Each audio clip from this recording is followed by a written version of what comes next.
हुआ जब 20वां बच्चा तो अपने आप को हम खुद, हुआ जब 20वां बच्चा तो अपने आप को हम खुद 8वां अजूबा समझे, 8वां अजूबा समझे।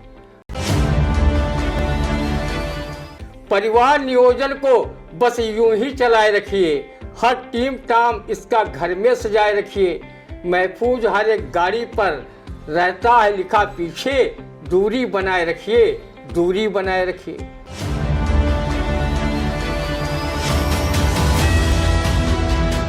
नमस्कार, स्वागत है आप सभी का आई इंडिया के खास शो रंदा में। खबरों पर रंदा चलाने के लिए आई इंडिया के स्टूडियो में मौजूद हैं कवि, वरिष्ठ पत्रकार एवं रंगकर्मी ज्ञान प्रकाश प्रतीक जी। तो प्रतीक जी, आपका बहुत बहुत स्वागत है आई इंडिया के स्टूडियो में।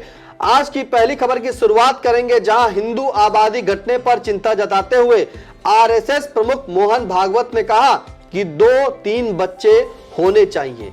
अब इन बच्चों पर क्या कहेगा रंदा, सुनते हैं, क्योंकि अब तो आरएसएस के प्रमुख ने कह दिया कि 2-3 बच्चे होने चाहिए। आदरणीय मोहन भागवत जी, क्या आपने हिंदू महिलाओं को बच्चा पैदा करने वाली मशीन समझ रखा है कि उसका स्विच दबाते ही वो 2-3 बच्चा पैदा कर देगी और अपने परिवार को आर्थिक रूप से कमजोर कर गरीबी के अभिशाप में ढकेल देगी? लोग बढ़ती हुई महंगाई, बेरोजगारी से वैसे ही त्रस्त हैं और एक आप और आपका संघ है जो हिंदुत्व वाला एजेंडा हिंदू आबादी बढ़ाने के नाम पर थोप रहा है। रंदा बहुत ही आदर व सम्मान के साथ देश हित में जानना चाहता है कि हिंदू आबादी बढ़ाने में स्वयं प्रधानमंत्री नरेंद्र मोदी व उत्तर प्रदेश के सीएम योगी आदित्यनाथ का क्या योगदान है। उन्होंने कितने लाल पैदा कर देश की सेवा में समर्पित किए हैं। आप योगी जी की भी शादी किसी योगिनी साध्वी से करा दें और वो भी बच्चा के पिता बन आपके एजेंडे को पूरा कर दें। आदरणीय भागवत जी, आपके आरएसएस के अधिसंख्य प्रचारक बिना शादी के घूम रहे हैं। उनकी भी शादी कराकर उनसे ही बच्चा पैदा करवा लेते। आपकी पार्टी के न जाने कितने समर्थक संत हैं जिन्होंने शादी नहीं की है, उनकी भी शादी अखंड कुंवारी साधियों से कराकर ऋषि पुत्र पुत्रियों की किलकारी रंदा को भी सुनवा देते तो रंदा भी आपका दिल से आभार व्यक्त करता। आपकी भाजपा को चुनावी समर्थन देने वाले बाबा राम रहीम, आसाराम बापू, नारायण साईं जैसे अनेक साधु वेशधारी मौजूद ही हैं। इन्हें जेल से निकलवाकर बच्चा पैदा करने का गोपनीय टेंडर दे दें, फिर देखो ये 9 माह में ही 3 के बजाय 13 बच्चे पैदा करके आपकी मनसा में 4 चांद न लगा दे तो रंदा को लानत भेजना। रंदा उसे अनचाहा गर्व की तरह स्वीकार करेगा। अगर आबादी बढ़ाने में रंदा का सहयोग चाहते हैं तो वो तेल पानी लगाकर आपका सहयोग करने के लिए तैयार है। रंदा की बच्चा पैदा करने की शक्ति असीमित है, बशर्ते उसे व्याग्रा शिलाजीत की व्यवस्था करा दें। हो सके तो कुंवारे रंदा की शादी करा दे तो रंदा भी इस फिल्मी नगमे की तरह आपकी मनसा को साकार कर सके। मेरे पैरों में घुंघरू बंधा दे तो फिर मेरी चाल देख ले। वैसे शादी के लिए रंदा तो बच्चे पैदा करने का ख्वाब पहले से ही मन में संजोए घूम रहा है। इन काव्य पंक्तियों की भावार्थ की तरह है, मिल जाए तो शादी कर लूँगा, मिल जाए तो शादी कर लूँगा, चाहे किसी धर्म स्थल की पंडी हो, चाहे आलमनगर की रंडी हो जाऊँगा लड़कों का बाप, मेहनत से काम अगर लूँगा, मिल जाए तो शादी कर लूँगा। शादी के बाद रंदा बच्चों की लाइन लगा देगा, भले ही इसके लिए मशहूर शायर महफूज रहमानी की कटाक्ष करने वाली ये शेर सुनने को मजबूर हो जाए। हुआ जब 20वां बच्चा तो अपने आप को हम खुद, हुआ जब 20वां बच्चा तो अपने आप को हम खुद 8वां अजूबा समझे, 8वां अजूबा समझे। रंदा ने किसी कवि की एक व्यंग कविता पढ़ी, जिसका भावार्थ था कि एक महोदय एक सर्कस देखने अपने 12 बच्चों के साथ पहुंचे। तभी टिकट काट रहे व्यक्ति ने कहा, ये सारे बच्चे आपके हैं? तो उन्होंने झुंझला कर कहा, क्या ये सारे बच्चे तुम्हारे बाप के हैं? वो चुप हो गया। जैसे ही वो अपने बच्चों के साथ सर्कस में घुसा, तभी वहाँ टिकट घर के पास मौजूद जोकर जोर जोर से चिल्लाने लगा, सर्कस में गधैया गाती है अंग्रेजी गाना, टिकट सिर्फ 2 आना। सर्कस में 10 हाथ का सांप देखिए, साथ में 12 बच्चों वाला बाप देखिए। आदरणीय संघ प्रमुख, क्या ज्यादा बच्चे पैदा करवाकर रंदा जैसे लोगों को सर्कस का पात्र बना देना चाहते हैं? आज देश भुखमरी के सूचकांक में बांग्लादेश व श्रीलंका से भी नीचे पायदान पर है। बेरोजगारी दर 45 साल में सबसे ज्यादा है। 80 करोड़ लोग 5 किलो फ्री राशन खाने को मजबूर हैं। अमीर गरीब के मध्य आर्थिक खाई बहुत चौड़ी हो गई है। आपकी सरकार शिक्षित अशिक्षित बेरोजगारों को अपेक्षित नौकरी व रोजगार मुहैया नहीं करा पा रही है। विश्व की सबसे ज्यादा आबादी वाला देश भारत बन चुका है। आदरणीय मोहन भागवत जी, आपकी विचारधारा की केंद्र में सरकार है। अपनी सरकार से कहकर परिवार नियोजन कार्यक्रम हिंदुओं के लिए बंद करवा दीजिए। इस पर जो भी खर्च हो रहा है वो भी बचेगा। वैसे भी परिवार नियोजन कराने पर कम तथा बच्चा पैदा होने पर ज़्यादा खर्च करती है सरकार। अगर परिवार नियोजन कार्यक्रम अप्रभावी न होता तो शायद महफूज रहमानी को ये शेर लिखने ही नहीं पड़ते। परिवार नियोजन को बस यूं ही चलाए रखिए, हर टीम टाम इसका घर में सजाए रखिए। महफूज हर एक गाड़ी पर रहता है लिखा पीछे, दूरी बनाए रखिए, दूरी बनाए रखिए। महफूज रहे हमारी जितनी भी है सुहागन, बच्चों से भरे रहें हर एक के घर आंगन। हर एक जतन कर चुका है परिवार नियोजन, लेकिन रोक न पाया, बच्चे हुए दनादन। आदरणीय भागवत जी, रंदा सरीखे लोग आपके कहने पर ज़्यादा बच्चे तो पैदा करें, लेकिन उनके भरण पोषण, रहन सहन, शिक्षा, स्वास्थ्य पर होने वाले खर्च को कौन देगा? शायद महफूज रहमानी ने अपनी शेर से ज़्यादा बच्चे होने की हकीकत बयां की है। रहने और खाने की किल्लत, रहने और खाने की किल्लत, ज़्यादा बच्चे इल्लत जिल्लत। गौर से देखो महफूज मिलती कम बच्चों से इज्जत शोहरत। बिल्कुल, देखिए रंदा ने सही कहा कि जिस तरह से आरएसएस के प्रमुख जो हैं मोहन भागवत जी, उन्होंने कहा है कि बच्चे 2-3 होने चाहिए। अब बच्चे अगर 2-3 होंगे तो कहीं कोटेशन सरकार देती है कि बच्चे 2 ही अच्छे, कहीं सरकार की योजना आती है कि अगर आपके 2 बच्चे हैं तो उससे अगर तो आपको लाभ मिलेगा, अगर 2 से अधिक हैं तो आपको लाभ नहीं मिलेगा। तो ऐसे रंदा जी सरकार क्या कराना चाहती है?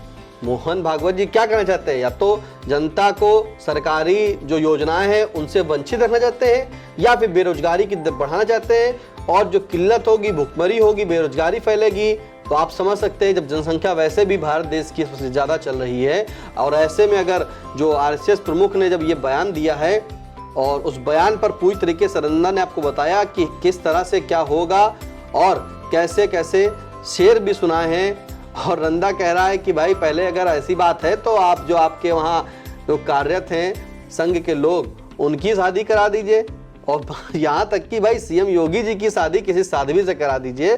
फिर देखिए भाई, फिलहाल रहने और खाने की किल्लत, ज़्यादा बच्चे इल्लत जिल्लत। गौर से देखो महफूज मिलती कम बच्चों से इज्जत और शोहरत। फिलहाल अगली खबर की शुरुआत करेंगे, जहां संसद में गूंजा संभल मामला। सपा सुप्रीमो अखिलेश यादव बोले ये भाईचारे पर हमला।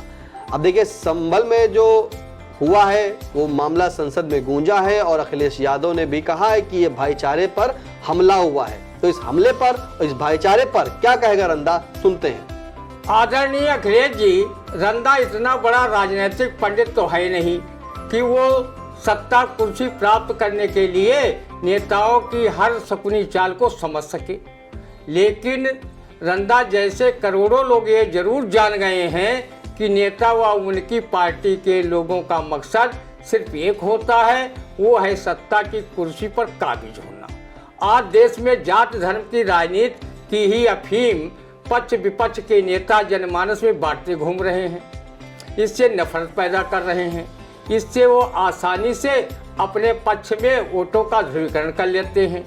आदरणीय अखिलेश जी, आपकी तरह रंदा भी हमेशा भाईचारे की भावना का प्रबल पक्षधर रहा है और डॉक्टर मोहम्मद इकबाल की ये पंक्तियां राष्ट्रीय एकता, अखंडता, सद्भाव, संभाव व भाईचारे को मजबूत बनाने के लिए गाया करता है। मजहब नहीं सिखाता आपस में बैर रखना, हिंदी है हम वतन है हिंदोस्तां हमारा, सारे जहां से अच्छा हिंदोस्तां हमारा, हम बुलबुले हैं इसके ये है गुलसिता हमारा। रंदा ने भी भाईचारे की भावना को लेकर अपनी एक कविता लिखी है। मानव मर्यादा से हटकर नहीं देश का ताज चाहिए, अराजक तत्वों से जो दूषित नहीं अनैतिक राज चाहिए, जात धर्म को मत पर पाओ ऐसा नहीं विवाद चाहिए, हम सब भारत के वासी हैं बस भाई भाई का प्यार चाहिए। आदरणीय अखिलेश जी, अगर नफरत फैलाकर सियासी लोग भाईचारा को खराब नहीं करेंगे तो फिर इनकी सियासी रोटियां कैसे सिकेंगी और ये सत्ता के शिखर पुरुष कैसे कहलाएंगे।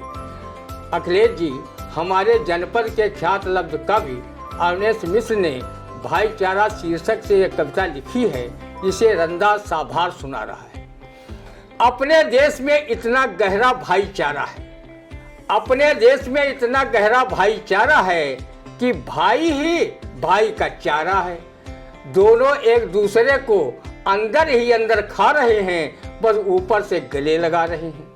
न धर्म है, न धर्म बहन है, न धर्म भाई है, वही सब कुछ है जहां मलाई है।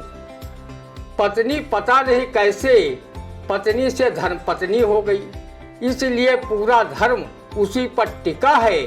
संबंध सिंथेटिक हो गए हैं, आदमी लाभ हानि पर बिका है। आदमी लाभ हानि पर बिका है। पत्नी पता नहीं कैसे पत्नी से धर्म पत्नी हो गई, इसलिए पूरा धर्म उसी पर टिका है। संबंध सिंथेटिक हो गए हैं, आदमी लाभ हानि पर बिका है। रंदा ने बताया है कि जिस तरह से भाईचारे की मिसाल कर दे रहे हैं सभी लोग और भाईचारा खराब कर रहे हैं, तो भाईचारा जब तक नहीं खराब करेंगे तो सियासी रोटी कैसे सेक पाएंगे। कि रंदा ने बिल्कुल सही कहा है, भाई आप लोग भाईचारा बिगाड़ते रहिए, लेकिन जनता भी सोचे कि भाईचारा में रहना है और किसी के बहकावे में नहीं आना है। सब लोग भारतवासी हैं, इसलिए किसी भी विवादों में मत पड़े और आप देश के बच्चे हैं। फिलहाल अगली खबर, बसपा को आए पुराने कर्मठ नेताओं की याद। बड़े नेताओं के पार्टी से जाने के बाद चुनाव में लगातार मिल रही पार्टी को शिकस्त। अब भाई कर्मठ और पुराने नेताओं की याद आई है। भाई बड़े नेताओं के पार्टी से जाने के बाद चुनाव में लगातार जो शिकस्त मिल रही है, आखिर तब क्यों याद आई, तो सुनते हैं भाई रंदा से। रंदा बताएंगे बहुत बारीक चीज आपको।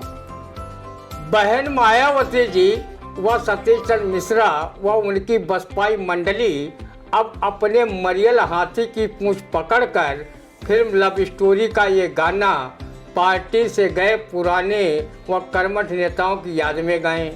शायद उनमें से कुछ नेता हाथी को मृत संजीवनी पिलाने के लिए लौट ही आए। याद आ रही है तेरी, याद आ रही है तेरे जाने से, तेरे जाने से, तेरे आने से जान जा रही है। याद आ रही है तेरी, याद आ रही है। बसपा सुप्रीमो जी अब पछताए होत का जब चिड़िया चुग गई खेत। अगर आपने बसपा को लोकतांत्रिक के बजाय राजतांत्रिक व्यवस्था में न ढाला होता और उन नेताओं पर राजा की तरह हुक्म न चलाया होता और उन्हें बेइज्जत कर पार्टी से न निकाला होता, तो शायद बसपा को इतने बुरे दिन न देखने पड़ते। बसपा अब जिस चुनाव में उतरती है उसमें हाथी चारों खाने चित्त हो जाता है, जिसकी वजह से उसे चुनाव परिणामों में गोल गोल अंडा ही नसीब होता है।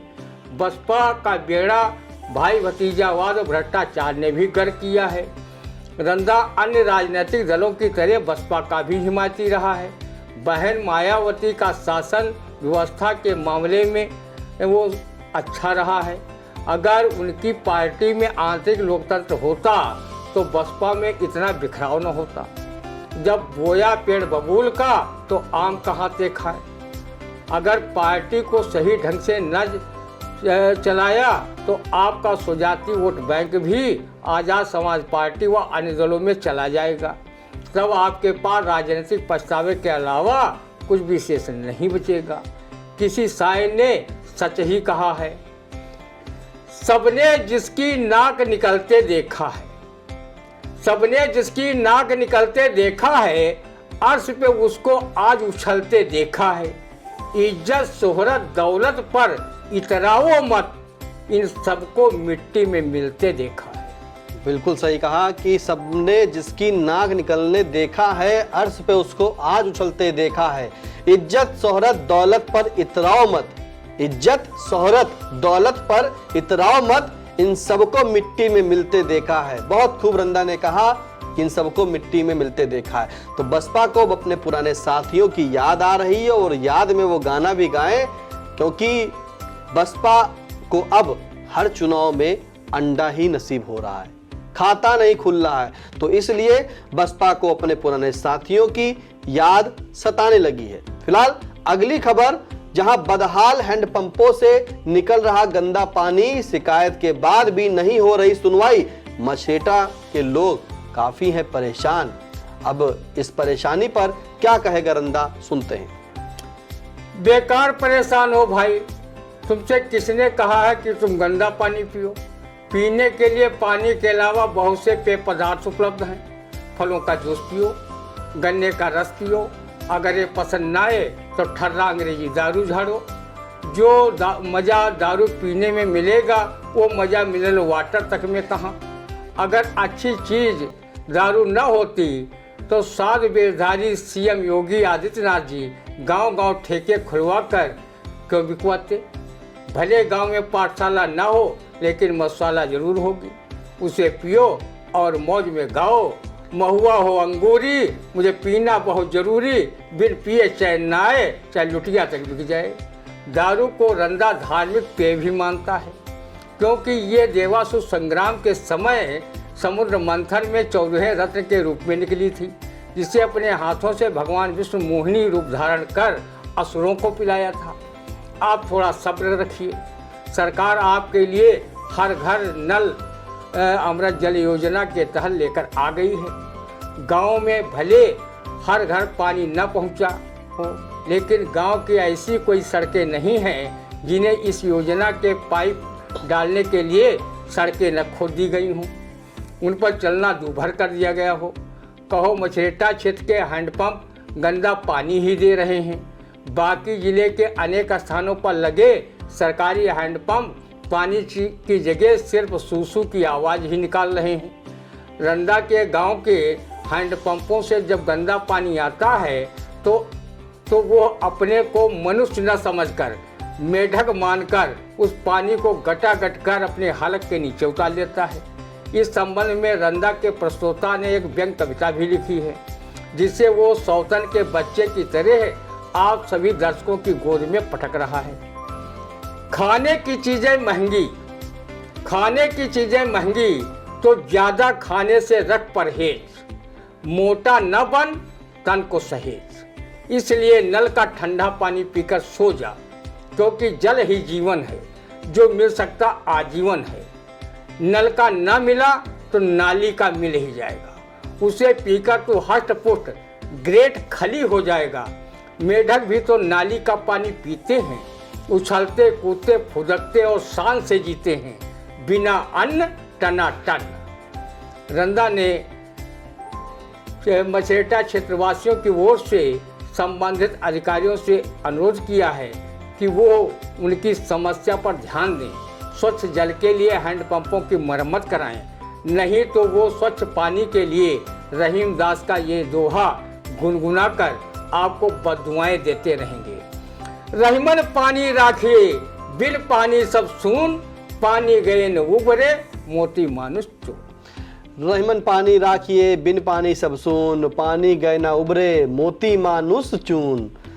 देखिए भाई, मछेटा के वासी रंदा ने बताया कि पीने के लिए बहुत चीज़ें हैं, लेकिन रंदा ने यह नहीं बताया कि अगर कोई भाई गन्ने का जूस पिएगा, फल का रस पिएगा, ठर्रा झाड़ेगा, अंग्रेजी दारू झाड़ेगा, तो रंदा जी पैसे कहाँ से लाएगा? वो पैसा तो उसमें बताया हमने, चाहे लुटिया तक बिक जाए। लुटिया बेच देंगे, मतलब मानेंगे नहीं भाई। देखिए, हाँ, महुआ हो अंगूरी, मुझे पीना बहुत जरूरी, बिन पिए चैन ना आए, चाहे लुटिया तक बिक जाए। चाहे लुटिया तक भी जाए। भैया लुटिया उटिया ना बेचो, हैंडपंप जो है सरकार बना दे। लेकिन एक बात आपको बताएं कि जो जल योजना इनकी अमृत योजना है, उससे मछेटा ही नहीं रंदा जी, सब जगह खोद कर पाइप डाल चुके हैं। कहीं कहीं ऐसी समस्याएं आई हैं, सीतापुर शहर के अंदर आवास विकास में जब ये लाइन पड़ रही थी तो उन लाइनों में जब पाइप डाले गए तो पता चला किसी के टैंक से वो अटैच हो गया। तो ये हैंडपंप में तो गंदा पानी आ रहा है, लोगों के घरों में तो टैंक का पानी आने लगा। और बदबूदार जब पानी आया तब वहां के लोग समझ पाए, अरे हम तो अमृत से ज्यादा टैंक का पानी पी रहे हैं भाई।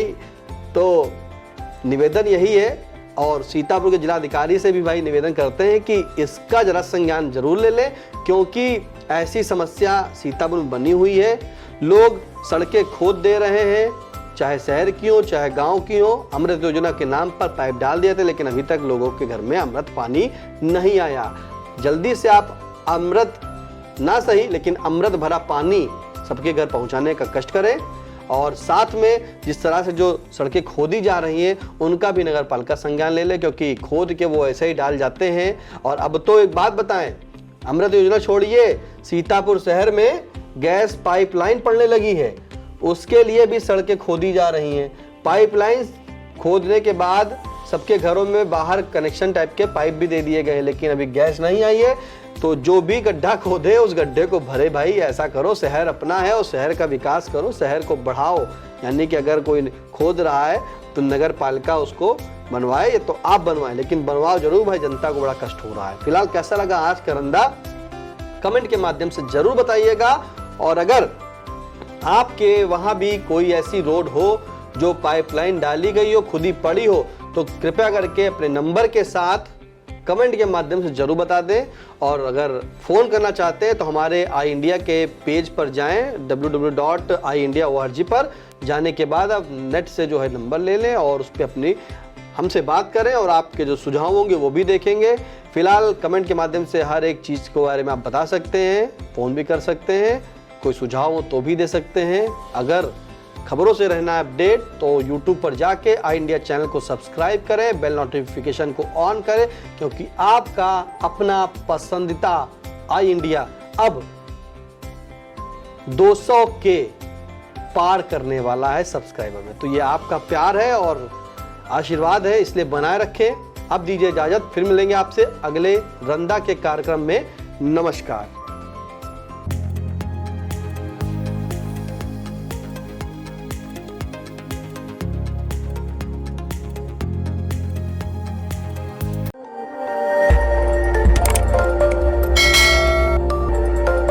खबर आपकी, नजर हमारी। देखते रहिए आई इंडिया।